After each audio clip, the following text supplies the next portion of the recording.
একটি ছোট্ট শহরে এক সরকারি স্কুল ছিল। ক্লাসে দুই বন্ধু ছিল, রাহুল আর অজয়। রাহুল ছিল খুব গরিব। তার বাবা ছিলেন দিনমজুর, মা মানুষজনের বাড়িতে কাজ করতেন। টিফিনে কিছু আনার সামর্থ্য ছিল না তাদের। দুপুরে যখন ক্লাসের সবাই টিফিন বের করে খেত, রাহুল চুপচাপ বসে থাকত।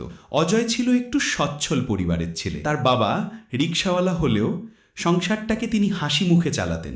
অজয়ের মা প্রতিদিন সকালে টিফিনে আলু পরোটা, সবজি বা মাঝে মাঝে মিষ্টি দিয়ে দিতেন। অজয় বুঝতে পারত রাহুলের চোখে টিফিনের প্রতি কেমন এক চাপা আকাঙ্ক্ষা আছে। তাই একদিন সে টিফিন খুলে রাহুলের দিকে বাড়িয়ে দিল, এই রাহুল, একা খেলে মজা নেই, আমরা দুজনে ভাগাভাগি করে খাই। প্রথমে রাহুল রাজি হচ্ছিল না, সে লজ্জা পাচ্ছিল, কিন্তু অজয় জোর করে তাকে খাইয়ে দিল। সেই দিন থেকে শুরু হলো তাদের বন্ধুত্বের আসল পরীক্ষা। প্রতিদিন অজয় নিজের টিফিন দুই ভাগে ভাগ করে রাহুলের সাথে খেত। শিক্ষক শিক্ষিকারাও লক্ষ্য করতেন এই দুই বন্ধুর মধ্যে এক অদ্ভুত বন্ধন তৈরি হচ্ছে। একজনের কাছে নেই, আরেকজনের কাছে আছে, তবু দুজন মিলে যেন সবই পূর্ণ। সময়ের সাথে সাথে তারা দুজনেই বড় হতে লাগলো, কিন্তু ভাগ্য যেন তাদের জন্য আলাদা পথ লিখে রেখেছিল। সময় থেমে থাকে না। রাহুল আর অজয় দুজনেই স্কুলের গণ্ডি পেরিয়ে বড় হতে লাগলো। রাহুল ছিল খুব মেধাবী, ক্লাসে সব সময় প্রথম হতো, বই ছিল তার সবচেয়ে বড় বন্ধু। বাড়িতে আলো ঝলমলে পড়ার টেবিল ছিল না, তাই কখনো রাস্তার বাতির নিচে, কখনো স্কুলের বারান্দায় বসেই পড়াশোনা চালিয়ে যেত। তার চোখে ছিল একটাই স্বপ্ন, একদিন বড় কিছু হতে হবে, বাবা মায়ের কষ্ট দূর করতে হবে। অজয় পড়াশোনায় ভালো হলেও সংসারের টান তাকে টেনে নিয়ে গেল অন্য পথে। তার বাবার শরীর ধীরে ধীরে ভেঙে পড়তে লাগলো, সংসারের রুটি রুজির অভাব বাড়তে লাগলো। অজয়কে পড়াশোনা মাঝপথে ছেড়ে রিক্সা চালাতে হলো। তবু সে খুশি ছিল, কারণ অন্তত মা বাবাকে অভুক্ত থাকতে হচ্ছিল না। অজয় প্রায় রিক্সা চালাতে চালাতে ভাবত, রাহুল তো পড়াশোনায় ভীষণ ভালো, নিশ্চয়ই অনেক বড় কিছু হবে একদিন। আমারও মনে হতো যদি পড়াটা চালাতে পারতাম, কিন্তু ভাগ্য। অন্যদিকে রাহুলের জীবনে এক নতুন যুদ্ধ শুরু হলো। অর্থ না থাকলেও সে থামেনি। বিভিন্ন স্কলারশিপ, টিউশনি করে রাত দিন পড়াশোনা চালিয়ে গেল। বহু ব্যর্থতা সত্ত্বেও তার স্বপ্ন একদিন সত্যি হলো।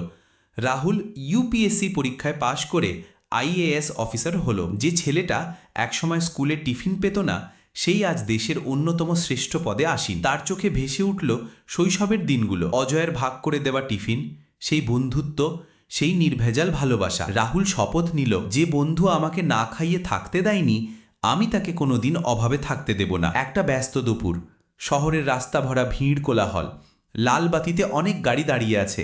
হঠাৎ এক রিকশা ধীরে ধীরে পাশে এসে থামল। রিকশাওয়ালার মুখ ঘামে ভিজে গেছে, চোখে ক্লান্তি। তিনি আর কেউ নন, অজয়। বছরের পর বছর সংসারের দায় তিনি রিকশা চালাচ্ছেন। তখনই কালো কাঁচওয়ালা একটা বড় গাড়ি এসে থামল। গাড়ির ভেতর থেকে নামলেন ঝকঝকে সাদা পোশাকে, কাঁধে আইএএস ব্যাজ লাগানো একজন অফিসার। চারপাশের পুলিশ আর লোকজন অবাক দৃষ্টিতে তাকিয়ে রইল। তিনি আর কেউ নন, রাহুল। রাহুল রিকশাওয়ালার মুখের দিকে তাকাতেই থমকে গেল। সে কণ্ঠে কাঁপন নিয়ে বলল, অজয়, তুই? অজয় প্রথমে বিশ্বাসই করতে পারছিল না।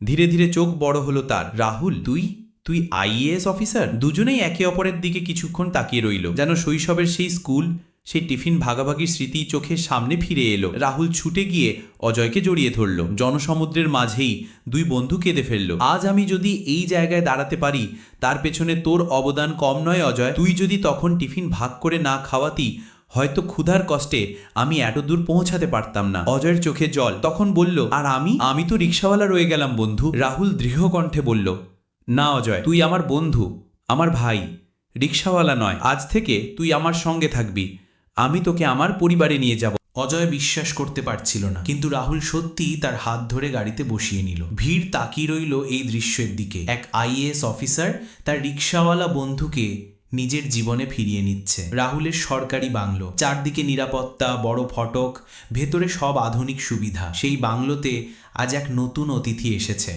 অজয়। অজয়ের চোখে অবিশ্বাস। এত বড় বাড়ি, এত চাকচিক্য। সে তো কখনো ভাবেইনি কোনোদিন আইএএস অফিসারের বাংলোতে থাকবে, তাও আবার অতিথি হয়ে। রাহুল হাত ধরে তাকে ভেতরে নিয়ে গেল। অজয়, এটা তোরও বাড়ি। আমি আইএএস অফিসার হলেও আমার রক্ত মাংসে সেই একই রাহুল আছি। যেদিন তুই টিফিন ভাগ করেছিলি, সেদিন থেকেই তুই আমার ভাই। অজয়ের চোখ ভিজে উঠল। কিন্তু রাহুল, আমি তো রিকশাওয়ালা, আমার কদর কি করে এই দুনিয়ায়? রাহুল হাসল।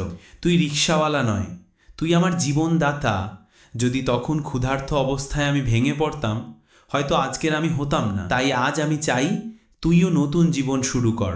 রাহুল প্রশাসনিক ক্ষমতা আর নিজের বেতনের একটা বড় অংশ ব্যবহার করে অজয়ের জন্য ছোট ব্যবসা শুরু করে দিল, একটা রিক্সা গ্যারেজ আর ভাড়ার রিক্সা স্ট্যান্ড। অজয় প্রথমে রাজি হচ্ছিল না, কিন্তু রাহুল জোর দিয়ে বলল, যে বন্ধু আমাকে ক্ষুধার সময় সাহায্য করেছে তার জীবনে আর অভাব থাকতে পারে না। আজ থেকে তুই শুধু রিক্সাওয়ালা নয়, রিক্সা মালিক। অজয়ের চোখে আনন্দ আর অবিশ্বাস মিলে মিশে গেল। সে বলল, বন্ধুত্ব যদি এমন হয় তবে ভাগ্য যতই খেলুক আমাদের জিত একদিন হবেই। সেদিন থেকে অজয়ের নতুন জীবন শুরু হলো। সে আর কেবল রিক্সা চালক নয়, এখন সে ব্যবসার মালিক। সমাজ তাকে নতুন চোখে দেখতে শুরু করলো। আর রাহুল, সে প্রতিদিন ব্যস্ত প্রশাসনিক দায়িত্বের মাঝেও সময় করে অজয়ের সাথে আড্ডা দিতে বসত, কারণ তার কাছে আইএএস পদ যত বড়ই হোক, বন্ধুত্ব ছিল তার থেকেও বড়। কয়েক মাস কেটে গেছে। অজয়ের রিক্সা স্ট্যান্ড আর গ্যারেজ এখন বেশ জমজমাট ব্যবসা। আগে যেখানে দিন চালানোই কষ্ট করছিল, এখন সে কয়েকজন রিক্সাওয়ালাকে কাজ দিচ্ছে। সংসারেও সুখ ফিরেছে। একদিন শহরের বড় সম্মাননা অনুষ্ঠান ছিল। আইএএস অফিসার রাহুলকে আমন্ত্রণ জানানো হয়েছে বিশেষ অতিথি হিসেবে। হলঘর ভরা বড় বড় অফিসার, ব্যবসায়ী, নেতা, মন্ত্রী। রাহুল মঞ্চে উঠলেন, সবাই হাততালি দিল, কিন্তু বক্তৃতা শুরু করার সময় রাহুল হঠাৎ থেমে গেলেন। তারপর জনতার সামনে বললেন, আজ আপনারা আমাকে আইএএস অফিসার হিসাবে দেখছেন, কিন্তু আমার জীবনের আসল নায়ক আমি নই। সে আর কেউ নয়, আমার বন্ধু অজয়। শৈশবে যখন ক্ষুধায় টিফিনও জুটত না, তখন অজয় নিজের খাবার ভাগ করে আমাকে বাঁচিয়েছিল। যদি সেই সময় সে আমাকে সাহায্য না করত, আজ আমি এই আসনে দাঁড়াতে পারতাম না। তাই এই সম্মান শুধু আমার নয়, অজয়েরও। এরপর রাহুল মঞ্চ থেকে নেমে গেলেন, সরাসরি গিয়ে অজয়ের হাত ধরে তাকে মঞ্চে নিয়ে এলেন। সমগ্র হল ঘরে বজ্রতালি বেজে উঠল। অজয় অভিভূত। এত বড় অফিসের বন্ধু সামনে তাকে মঞ্চে দাঁড় করিয়ে দিল। চোখে জল নিয়ে সে বলল, আমি তো শুধু বন্ধুকে টিফিন ভাগ করেছিলাম, আজ সেই ছোট্ট কাজই আমাকে সবার সামনে সম্মানিত করল। এটাই প্রমাণ করে ছোট কাজও বড় ইতিহাস গড়ে দিতে পারে। সেদিন থেকে শহরে সবাই অজয়কে শুধু রিক্সাওয়ালা নয়, আইএএসের বন্ধু নামেই চিনত। তার গর্ব শুধু ব্যবসায় নয়, ছিল সেই অটুট বন্ধুত্বে। সময় গড়িয়ে গেল। রাহুল আইএএস পদে কাজ করতে করতে রাজ্যের বিভিন্ন জায়গায় বদলি হচ্ছিল, অথচ যেখানে যেতেন সেখানেই তার পাশে থাকতো অজয়। কখনো অফিসার কোয়ার্টারে অতিথি ঘরে, কখনো সরকারি বাংলোর আঙিনায়। একদিন বিকেলে দুজনেই বারান্দায় বসে চা খাচ্ছিল। রাহুল বলল, অজয়, আমরা তো বুড়ো হচ্ছি ধীরে ধীরে, কিন্তু একটা কথা ভাবি, আমাদের বন্ধুত্ব শুধু আমাদের মধ্যে সীমাবদ্ধ থাকবে কেন? আমাদের সন্তানের মাঝেও যদি এই বন্ধুত্ব বেঁচে থাকে, তাহলে তবেই না সত্যি ইতিহাস গড়া হবে। অজয় হেসে বলল, ঠিক বলেছিস বন্ধু, আমি যেমন তোকে ভাই ভেবেছি, আমার ছেলেও তোকে কাকা বলে ডাকবে। তোর সন্তানকে আমি নিজের সন্তানের মতোই দেখব। বছরের পর বছর পর যখন অজয়ের ছেলে আর রাহুলের মেয়ে স্কুলে ভর্তি হলো, দেখা গেল তারা দুজনও অবিচ্ছেদ্য বন্ধু। টিফিন ভাগাভাগি, পড়াশোনায় সাহায্য করা, সব যেন নতুন করে ফিরে এলো। শহরের মানুষ গল্প করতে লাগলো, একসময় রাহুল আইএএস অফিসার হয়েছিল অজয়ের ভাগ করা টিফিন খেয়ে। আজ তাদের সন্তানেরাও সেই উত্তরাধিকার বয়ে নিয়ে চলেছে। একদিন স্থানীয় সংবাদপত্রে বড় শিরোনাম বেরোলো, বন্ধুত্বের দুই প্রজন্ম, আইএএস অফিসার ও রিক্সাওয়ালার কাহিনী এখন শিশুদের অনুপ্রেরণা। অজয় চোখে জল নিয়ে রাহুলকে বলল, বন্ধু, আজ বুঝলাম আমাদের বন্ধুত্ব কেবল গল্প নয়, এক ইতিহাস, যেটা হয়তো আমাদের পরের প্রজন্ম বাঁচিয়ে রাখবে। রাহুল হেসে তার কাঁধে হাত রেখে বলল, বন্ধুত্ব মানেই এই, যেখানে রক্তের সম্পর্ক হার মানে। বছর পেরিয়ে গেল আরও।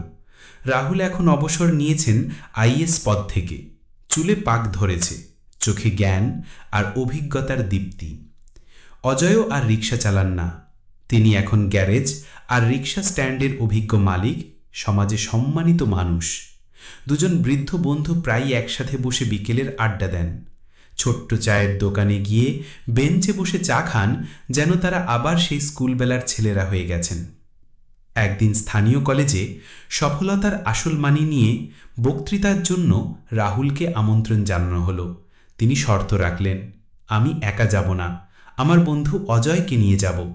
মঞ্চে উঠে রাহুল বললেন, সফলতা মানে শুধু আইএএস, ডাক্তার বা ইঞ্জিনিয়ার হওয়া নয়। সফলতা মানে আপনি কারো ক্ষুধা মেটাতে পেরেছেন কিনা, কারো পাশে দাঁড়াতে পেরেছেন কিনা। আজ আমি আইএএস হলেও আমার জীবনের সবচেয়ে বড় পরিচয় হলো আমি অজয়ের বন্ধু। এরপর অজয় মাইকে এলেন, চোখে জল নিয়ে বললেন, বন্ধুত্বের কাছে দারিদ্র্য, টাকা পয়সা, পদমর্যাদা সব তুচ্ছ। এক প্লেট টিফিন ভাগ করে দেওয়া যে জীবন বদলাতে পারে, আমি তার প্রমাণ। সেই দিন হলঘরে উপস্থিত শত শত ছাত্রছাত্রী দাঁড়িয়ে করতালি দিল। কারোর চোখে জল, কারোর চোখে স্বপ্ন। রাহুল আর অজয় মঞ্চে দাঁড়িয়ে একে অপরের হাত ধরলেন। দর্শকের ভিড় যেন বুঝে গেল তাদের গল্প একদিন বইয়ে লেখা হবে, নাটকে মঞ্চস্থ হবে, সিনেমায় রূপ নেবে। কারণ এ কেবল দুজনের কাহিনী নয়, এটা প্রকৃত বন্ধুত্বের উত্তর কথা। এই রকম আরও অনুপ্রেরণামূলক গল্প পেতে চাইলে এখনই লাইক দিন, বন্ধুদের সাথে শেয়ার করুন আর চ্যানেলটি সাবস্ক্রাইব করে পাশে থাকুন।